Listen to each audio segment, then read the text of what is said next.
गजाननं भूतगणाधिसेवितं कपित्तजम्बूफलचारुभक्षणम् उमासुतं शोकविनाशकारकं नमामि विघ्नेश्वरपादपङ्कजं वक्रतुण्डमहाकाय सूर्यकोटिसमप्रभ निर्विघ्नं कुरु मे देव सर्वकार्येषु सर्वदा।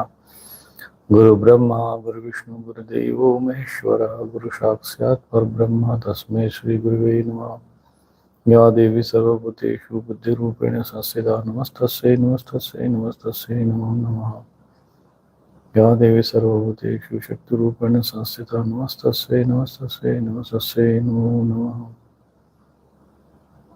वन्दे देवं उमापतिं सुरगुरुं वन्दे जगत्कारणं वन्दे पन्नगभूषणं मृगधरं वन्दे पशूनां पतिम् वन्दे सूर्यशशाङ्कवन्यनयनं वन्दे मुकुन्दप्रियं वन्दे भक्तजनाश्रयं च वरदं वन्दे शिवं शङ्करम् व्यासं व्यासकरं वन्दे मुनिं नारायणं स्वयं यतः प्राप्तकृपालोकालोकमुक्ता कलेर्निग्रहा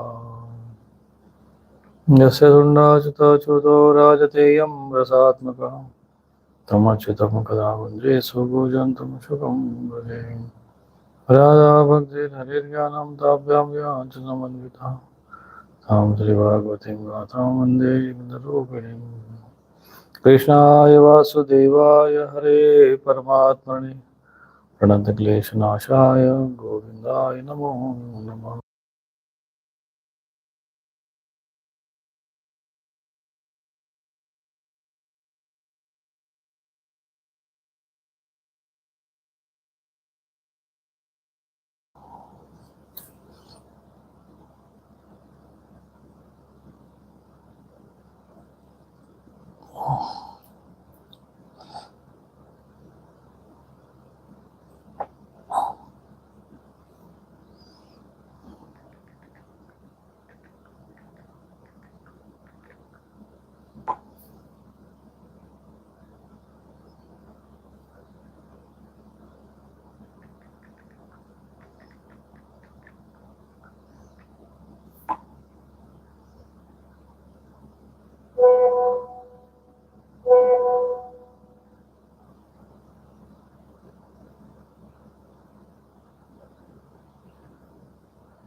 श्री उद्धव जी ने पूछा कि कमल नयन भगवान श्री कृष्ण आप सर्वशक्तिमान हैं, आपकी आज्ञा ही वेद है, उसमें कुछ कर्मों को करने की विधि है और कुछ के करने का निर्देश है, निषेध है। यह विधि निषेध कर्मों के गुण और दोष की परीक्षा करके ही होता है। वर्णाश्रम भेद, प्रतिलोम और अनुलोम वर्ण संकर, कर्मों के उपयुक्त अनुपयुक्त द्रव्य, देश, आयु, काल तथा स्वर्ग और नरक भेदों का बोध भी वेदों से ही होता है। इसमें संदेह नहीं कि आपकी वाणी भी वेद है, परंतु उसमें विधि निषेध ही तो भरा पड़ा है। यदि उसमें गुण और दोष में भेद करने वाली दृष्टि न हो तो वह प्राणियों का कल्याण करने में समर्थ ही कैसे हो। सर्वशक्तिमान परमेश्वर आपकी वाणी वेद ही पितर देवता मनुष्य के लिए श्रेष्ठ और मार्गदर्शक का काम करता है, क्योंकि उसी के द्वारा स्वर्ग मोक्ष आदि वस्तुओं का बोध होता है। और इस लोक में भी किसका कौन सा साध्य है और क्या साधन है, इसका निर्णय भी उसी से होता है। प्रभु, इसमें संदेह नहीं कि गुण और दोषों में भेद दृष्टि आपकी वाणी वेद के अनुसार है, कि किसी की अपनी कल्पना नहीं। परंतु प्रश्न ये है कि आपकी वाणी ही भेद का निषेध भी करती है, वे विरोध देकर भ्रम होता है। अतः आप कृपा करके मेरा ये भ्रम मिटाइए। तो भगवान का यहाँ पर एक प्रश्न, जो प्रश्न और उत्तर के संवाद में उद्धव जी और भगवान श्री कृष्ण के बीच में चर्चा हो रही है। एक प्रकार से ये भगवत गीता के समान ही ये विषय आया है। तो इसमें उद्धव जी का ये प्रश्न है कि विधि निषेध तो शास्त्र में आए हैं कि ये आपको करना चाहिए, नहीं करना चाहिए, तो इसका क्या तात्पर्य है। तो भगवान श्री कृष्ण ने कहा कि प्रिय उद्धव, मैंने ही वेदों में और एवं अन्यत्र भी मनुष्य का कल्याण करने के लिए अधिकार वेद से 3 प्रकार के योगों का वर्णन किया है। वे है ज्ञान, कर्म और भक्ति। मनुष्य के परम कल्याण के लिए इसके अतिरिक्त और कोई उपाय नहीं है। यहाँ पर आत्मज्ञान के लिए भगवान ज्ञान, कर्म और भक्ति, ये 3 प्रकार के भेद बताते हैं। उद्धव जी, जो लोग कर्मों और फलों में से विरक्त हो गए हैं और उनका त्याग कर चुके हैं, वे ज्ञान योग के अधिकारी हैं। ये विषय बस समझना बहुत आवश्यक है, क्योंकि शास्त्र में कई प्रकार का विषय दिया होता है। शास्त्र जालम महाअरण्यम ऐसा भी कहते हैं कि जो अरण्य है। अब उसमें से हमारे लिए कौन सा मार्ग उचित है, कौन सा हमें कर्म करना चाहिए, कौन सा नहीं करना चाहिए, ये जो विधि निषेध है या जो ये विषय है, ये समझना थोड़ा कठिन होता है। तो हमारा अधिकार क्या है, हमारा स्वधर्म क्या है, हमें किस कर्म का आचरण करना चाहिए, हमारे गुण प्रकृति के अनुसार, स्वभाव के अनुसार, परिस्थिति के अनुसार, तो सबका भिन्न भिन्न होता है। तो एक व्यक्ति के लिए कोई एक मार्ग श्रेष्ठ हो सकता है, दूसरे के लिए कनिष्ठ हो सकता है। तो उसके गुण और स्वभाव कर्म के अनुसार ये सब भेद उत्पन्न होता है और ये स्वाभाविक है।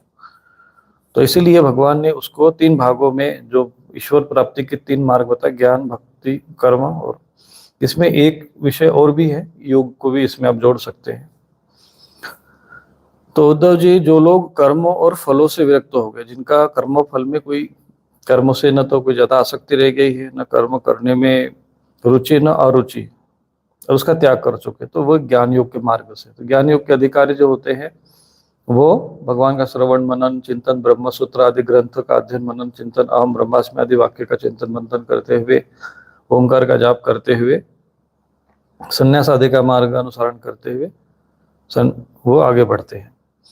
इसके विपरीत जिनके चित्त में कर्मों और उसके फलों में वैराग्य नहीं हुआ है, उनमें दुख बुद्धि नहीं हुई है, वे सकाम युक्ति कर्मयोग के अधिकारी। परंतु जिनके संसार में आसक्ति बनी हुई है, अभी कर्म फल में जो आसक्ति बनी है, अभी उसमें दुख बुद्धि नहीं हुई है, तो वो कर्मयोग के अधिकारी। अब जो न व्यक्ति अत्यंत विरक्त है, नहीं आ सकते हैं, तथा किसी पूर्व जन्म के शुभ कर्म से सौभाग्यवश मेरी कथा लीला आदि में उसकी श्रद्धा हो गई, वो भक्ति योग का अधिकारी है।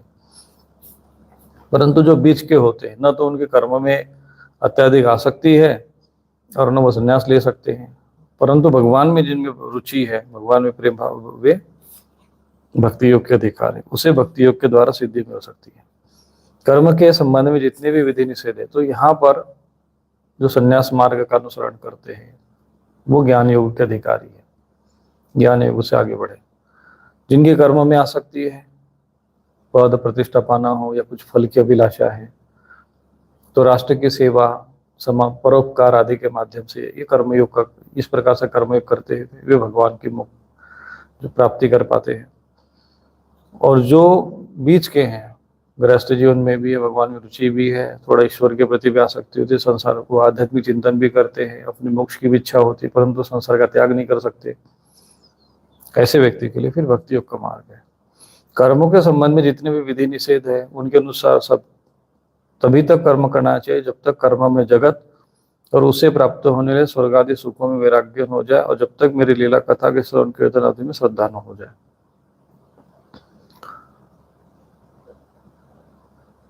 तो ये जो विधि निषेध है कि ये हमें कर्म करना चाहिए, ये नहीं करना चाहिए, ये सारे जो नियम ये बताए जाते हैं। विधि और निषेध का अर्थ होता है, विधि माने जो आपको करना चाहिए, जो कर्म करना चाहिए, विधि विधान जो शास्त्रों में बताए जाते हैं।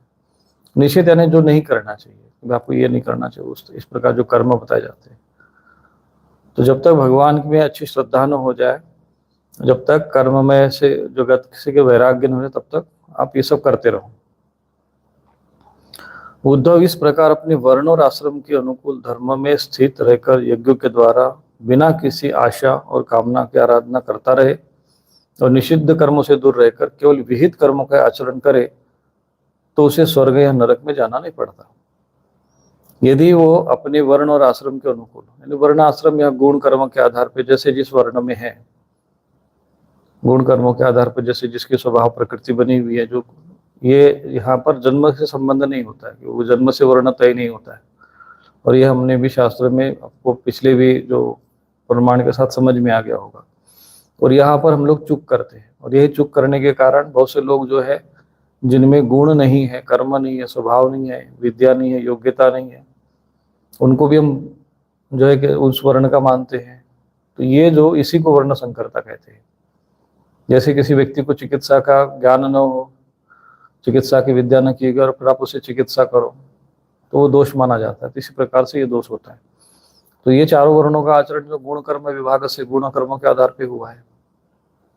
तो आपका गुण सत्वगुण है, आपका स्वभाव कैसा है, आपकी प्रकृति कैसे, सत्वगुण है, रजोगुण है, तमोगुणी है, क्या प्रधानता है आपके इसमें, सत्वगुण की प्रधानता है, रजोगुण की प्रधानता है कि तमोगुण की प्रधानता है, उस आधार पे चारों में से एकाध वर्ण आपका मनुष्य की प्रकृति होती है। और ये वर्ण बदलते भी, परिवर्तित भी होते हैं। जैसे कोई क्षत्रिय वर्ण में है तो वो अपनी योग्यता के अनुसार, किसी भी ब्राह्मण अपनी रुचि के अनुसार, स्वभाव प्रकृति के अनुसार वो अन्य दूसरे वर्णों को भी प्राप्त होता है। ब्राह्मणत्व को प्राप्त हो सकता है, क्षत्रियत्व को प्राप्त हो सकता है, क्षत्रियत्व में से ब्राह्मणत्व में भी आ सकता है। तो इस प्रकार से वर्णों में गुण स्वभाव कर्म के आधार पर परिवर्तित होता है।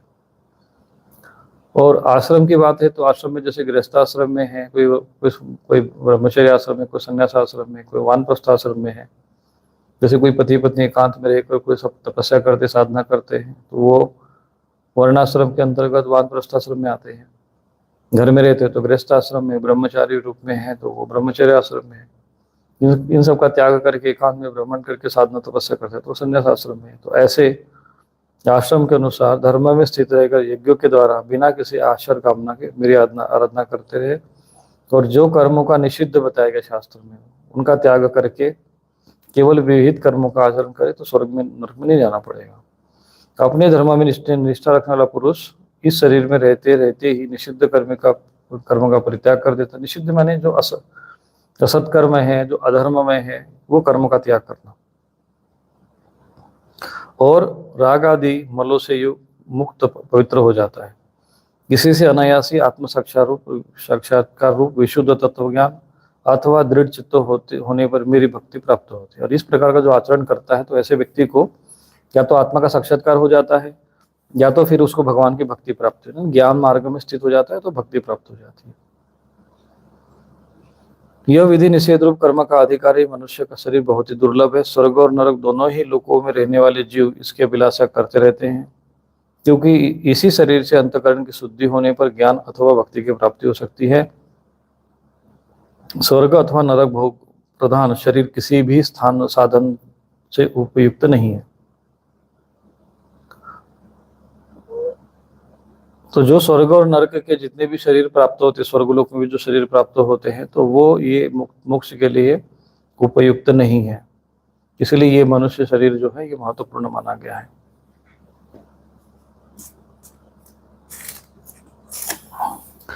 क्योंकि किसी भी शरीर में गुण बुद्धि और अभिमान हो जाने से अपने वास्तविक स्वरूप की प्राप्ति के साधन में प्रमाद होने लगता है। यद्यपि ये मनुष्य शरीर है तो मृत्युग्रस्त ही, परंतु इसके द्वारा परमार्थ अर्थात सत्य वस्तु की प्राप्ति हो सकती है। तो ये मानव शरीर है, तो आप पढ़ते पहले तो ये भगवान की माया और अज्ञानता के कारण अज्ञान आवृत्तम ज्ञानम, ज्ञान ढक गया है। हम अपने को शरीर मानते रहते हैं, शरीर को मानते हैं, फिर दूसरे शरीर में सब शरीर छूटना ही है, सबको पता है कि शरीर छूटेगा तो फिर दूसरा शरीर धारण करेंगे। तो उस शरीर में गुण बुद्धि या अभिमान हो जाता है कि नहीं ये शरीर मैं ही हूँ, शरीर का मोटा पतला मैं ही हूँ। शरीर के अभिमान हो जाता है कि मैं धनवान हूँ, बलवान हूँ, साधु हूँ, पुरुष हूँ, ब्राह्मण हूँ, क्षत्रिय हूँ, वैसा अभिमान जो होता है। तो अभिमान होने से फिर जो हम आत्मा है ये बात को हम भूल जाते हैं, वास्तविक स्वरूप की प्राप्ति में साधन। और फिर तब हम आत्मा की प्राप्ति के लिए प्रमादी हो जाते हैं, आलस करते हैं, उधर हमारा ध्यान नहीं जाता है, बस शरीर के पोषण में हमारा जीवन व्यतीत होता है। परंतु ये मनुष्य शरीर है तो मृत्युग्रस्त ही, एक दिन तो ये शरीर नष्ट होगा ही। परंतु इस शरीर की विशेषता है कि इसके द्वारा परम तत्व की प्राप्ति की जा सकती है और सत्य का ज्ञान प्राप्त हो सकता है, दूसरे शरीरों में नहीं। अब स्वर्ग आदि शरीरों में यह संभव नहीं है। बुद्धिमान पुरुष को चाहिए कि वह बात जानकर मृत्यु होने के पूर्व ही सावधान होकर ऐसी साधना कर ले जिससे वह जन्म मृत्यु के चक्कर से सदा के लिए छूट जाए, मुक्त हो जाए। तो ये बात बुद्धिमान पुरुष को समझ जानी चाहिए। और जो मृत्यु के आने के पहले ही, शरीर नष्ट होने के पहले, क्योंकि शरीर तो नष्ट होगा, ये बात का स्मरण हमेशा करना चाहिए कि शरीर बचने वाला रहे नहीं, नष्ट होगा। ये बाहर की जितनी भी चीजें तामझाम एकत्रित किए जा रहे हैं, इसमें जितना परिश्रम किया जा रहा है वो व्यर्थ ही जाने वाला अंत में।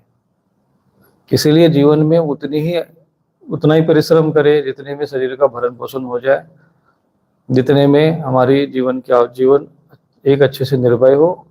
जीवन में धन को लक्ष्य मानकर उसी के लिए जीवन को खपा देना, शरीर का ध्यान नहीं रखना, अपने जिस उद्देश्य के लिए शरीर है उस उद्देश्य की पूर्ति में समय न देना और फिर इसी में लगा देना, ये इस शरीर की बहुत बड़ी जो है दुरुपयोगिता होगी और वो पछताने के सिवा उसके हाथ में कुछ नहीं आएगा। इसीलिए बुद्धिमान मनुष्य को चाहिए कि मृत्यु आने के पहले ही सावधान हो जाओ कि भाई कभी भी शरीर छूट सकता है, तो वो ऐसी साधना कर ले, अपना अनुष्ठान जब तक गृहस्थी सब कुछ करते रहो, लेकिन अपना 4-5-6 घंटा ऐसा निकाल लो कि अपना अनुष्ठान पे अनुष्ठान चलते रहे। जैसा कि हम आपको पहले भी समझा चुके कि इष्ट मंत्र लीजिए, उसकी दीक्षा लीजिए अच्छे से और उसके बार बार अनुष्ठान करें। तो एक मंत्र का अगर अच्छा, जैसे मान लीजिए जो जितने अक्षर है उतने उस हिसाब से गुरु के मार्गदर्शन में अनुष्ठान करे, 12 वर्ष तक यदि ठीक ठाक अगर कोई आदमी साधना कर ले, तो इसी जन्म में कोई भी मनुष्य अपने आप को मुक्त करके, जीते जी मुक्त करके अपने आत्मा को, सत्य को जान सकता है। बहुत ज्यादा अगर जड़ बुद्धि का होगा, थोड़ी कम बुद्धि का होगा, तो 12-24 वर्ष मान के चलो, लेकिन वो साधन भजन करते रहेगा तो वो मुक्त हो जाएगा। और ये सब आपको गृहस्थ में रहते हुए, वानप्रस्थ आश्रम के में रहते हुए, संन्यास आश्रम में जिस अवस्था में भी है, जिस रूप में भी है, उस रूप में रहते हुए कर ले। परंतु जो आत्मस्वरूप को भूलकर केवल धन को ही अपने लक्ष्य मान के चलकर खूब धन कमा लिया, तो आखिर नाम कमा लिया, धन कमा लिया और अंत में मृत्यु आ गई, शरीर नष्ट हो गया, तो आपके हाथ में क्या लगा? क्योंकि ऐसे शरीर तो पहले भी बनाए घर मकान, तो शरीर की आवश्यकताओं के लिए, आजीविका के लिए ये बाह्य व्यापार कर्म होते हैं, परंतु मूल उद्देश्य जो है वो साधना ही है। इसे यमराज के दूत प्रतिक्षण काट रहे हैं। यह शरीर एक वृक्ष है, इसमें घोंसला बनाकर जीव रूप पक्षी निवास करता है। इसे यमराज के दूत प्रतिक्षण काट रहे हैं। जैसे पक्षी कटते हुए वृक्ष को छोड़कर उड़ जाते हैं, वैसे ही अनासक्त जीव भी शरीर को छोड़कर मोक्ष का भागी बन जाता है। परंतु आसक्त जीव ही भोगता रहता है। परंतु जो आसक्त होता है, घर बनाया फिर उसमें आसक्त हो गए, कई लोग तो शरीरों में आसक्त हो जाते हैं और इस तरीके से वो दुख को प्राप्त होते हैं। प्रिय वृद्धों, ये दिन और रात क्षण क्षण में शरीर की आयु को नष्ट कर रहे हैं। ये जानकर जो भय से कांप उठता है, वह व्यक्ति इसमें आसक्ति छोड़कर परम तत्व का ज्ञान प्राप्त कर लेता है। फिर इसके जीवन मरण से निरपेक्ष होकर अपने आत्मा में शांत हो जाता है। यह मनुष्य शरीर समस्त शुभ फलों की प्राप्ति का मूल है और अत्यंत दुर्लभ होने पर भी अनायास सुलभ हो गया है। इस संसार सागर से पार हो जाने के लिए यह एक सुदृढ़ नौका है। शरण ग्रहण मात्र से ही गुरुदेव इसके केवट बनकर पतवार का संचालन करने लगते हैं और स्मरण मात्र से ही मैं अनुकूल वायु के रूप में इसे लक्ष्य की ओर बढ़ाने लगता हूँ। तो कहते हैं कि अगर कोई शरण ग्रहण कर ले तो उतने मात्र से गुरुदेव इसके केवट बनकर इसके पतवार का संचालन करने लगते हैं और भगवान का स्मरण करने से वायु रूप में इसकी लक्ष्य की ओर बढ़ाने में सहायक बनते हैं। इतनी सुविधा होने पर भी जो मनुष्य शरीर के द्वारा संसार सागर को पार नहीं हो जाता, तो वह तो अपने हाथों अपने आत्मा का हनन अर्थात अधपतन कर रहा है। प्रिय उद्धव, जब पुरुष दोष दर्शन के कारण कर्मों से उद्विग्न और विरक्त हो जाए, तब जितेंद्रिय होकर वो योग में स्थित हो जाए और अभ्यास आत्मानुसंधान के द्वारा अपना मन मुझ परमात्मा में निश्चित रूप से धारण करे। जब स्थिर करते समय मन चंचल होकर इधर उधर भटकने लगे, तब झटपट बड़ी सावधानी से उसे मनाकर समझा बुझाकर उसे अपने वश में कर ले। इंद्रिय प्राणों को अपने वश में रखे, मन को एक क्षण के लिए स्वतंत्र न छोड़े। उसकी एक एक चाल और एक एक व्यवहार को देखता रहे। इस प्रकार सत्व संपन्न बुद्धि के द्वारा धीरे धीरे मन को अपने वश में कर लेना चाहिए। जैसे घोड़े को अपने वश में करते समय उसे अपने मनोभाव की पहचान करना चाहता है, इच्छा अनुसार उसे चलाना चाहता है। सांख्य शास्त्र में प्रकृति से लेकर शरीर पर्यंत सृष्टि का जो क्रम बताया गया उसके अनुसार सृष्टि चिंतन करना चाहिए, और जिस क्रम से शरीर आदि का प्रकृति में लय बताया गया उस प्रकार उसका लय चिंतन करना चाहिए। ज्ञान मार्ग के लिए, ज्ञान योगियों के लिए, जो ज्ञान योगी होते हैं उनके लिए कहते हैं। यह क्रम लगा तब तक जारी रखना चाहिए जब तक मन शांत स्थिर न हो जाए। जो पुरुष संसार में विरक्त हो गया है और जिसे संसार के पदार्थों में दुख बुद्धि हो गई है, वह अपने गुरुजनों के उपदेश को भली भांति समझकर बार बार अपने स्वरूप के ही चिंतन में संलग्न रहता है। इस अभ्यास से उसका मन बहुत शीघ्र ही मनुष्य का अपनी वह चंचलता जो अनात्मा शरीर आदि में आत्मबुद्धि करने से भी छोड़ देता है। यम नियम आसन प्राणायाम प्रत्याहार धारणा ध्यान समाधि आदि योग मार्ग से, वस्तु तत्वों का निरीक्षण परीक्षण करने वाली आत्मविद्या से तथा मेरी प्रतिमा की उपासना से अर्थात कर्मयोग ज्ञान योग और भक्ति योग से मन परमात्मा का चिंतन करने लगता है, और कोई उपाय नहीं है। उद्धव जी, वैसे तो योगी कोई भी निंदित कर्म करता ही नहीं, परंतु यदि कभी उससे प्रमादवश कोई अपराध बन जाए तो योग के द्वारा ही उस पाप को जला डाले। कृष्ण चांद्रायन आदि दूसरे प्रायश्चित कभी न करे। अपने अपने अधिकार में जो निष्ठा है वही गुण कहा गया है। इस गुण दोष और विधि निषेध के विधान से ये तात्पर्य निकलता है कि किसी प्रकार विषयासक्ति का परित्याग हो जाए, क्योंकि कर्म तो जन्म से अशुद्ध है, अनर्थ के मूल है। शास्त्र का तात्पर्य उसका नियंत्रण नियम ही है। जहाँ तक हो सके प्रवृत्ति का संकोच करना चाहिए। जो साधक समस्त कर्मों में विरक्त हो जाए, उसमें दुख बुद्धि रखता हो, मेरी लीला कथा के प्रति श्रद्धालु हो, और वह भी जानता हो कि सभी भोग और भोग वासना दुख है, किंतु इतना सब जानकर जो उसके परित्याग में समर्थन, उसे चाहिए कि उन भोगों को तो भोग ले, परंतु उसे सच्चे हृदय से दुखजनक समझे और मन ही मन उसकी निंदा करे और उसे दुर्भाग्यपूर्ण ही समझे। साथ ही इस दुविधा की स्थिति से छुटकारा पाने के लिए श्रद्धा, दृढ़ निश्चय और प्रेम से मेरा भजन करे। इस प्रकार मेरे बतलाए हुए भक्ति योग के द्वारा निरंतर मेरा भजन करते रहने से मैं उस साधक के हृदय में आकर बैठ जाता हूँ, और मेरे विराजमान होते ही उसके हृदय की सारी वासनाएं अपने संस्कारों के साथ नष्ट हो जाती है। इस तरह जब मुझे सर्वात्मा का साक्षात्कार हो जाता है, तब उसके हृदय की गांठ टूट जाती है और उसके सारे संशय छिन्न भिन्न हो जाते हैं और कर्म वासनाएं क्षीण हो जाती है। इसी से जो योगी मेरी भक्ति से युक्त और मेरे हृदय चिंतन में निमग्न रहता है, उसके लिए ज्ञान और वैराग्य की आवश्यकता नहीं होती, उसका कल्याण प्राय मेरी भक्ति के द्वारा हो जाता है। कर्म, तपस्या, ज्ञान, वैराग्य, योग अभ्यास, दान, धर्म और दूसरे कल्याण साधनों से जो स्वर्ग, अपवर्ग, मेरा धाम और कोई भी वस्तु प्राप्त होती है, वह सब मेरा भक्त मेरे भक्ति योग के प्रभाव से यदि चाहे तो अनायास प्राप्त कर लेता है।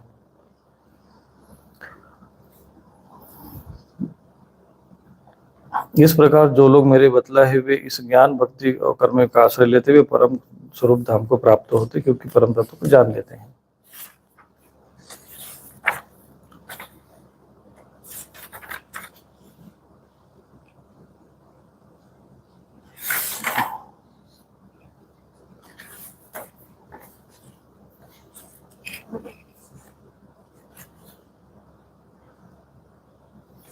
तो ये इस प्रकार से इसमें भगवान के द्वारा जो उपदेश दिया जा रहा है, लगभग जो भगवत गीता में उपदेश आया है वही इसमें सांख्य योग, ज्ञान योग, कर्म संन्यास योग आदि के वही विषय आगे भविष्य में आए हैं। तो कल इसका फिर हम लोग पुनः चिंतन करेंगे। अभी ये मुख्य विषय हैं, तो इसके उपरांत फिर 12वां अध्याय आरंभ हो जाएगा और फिर ये भागवत महापुराण का समापन हो जाएगा। 3-4 दिन और लगेंगे इसको पूर्ण करने में। तो आज इतना ही। नारायण नारायण नारायण।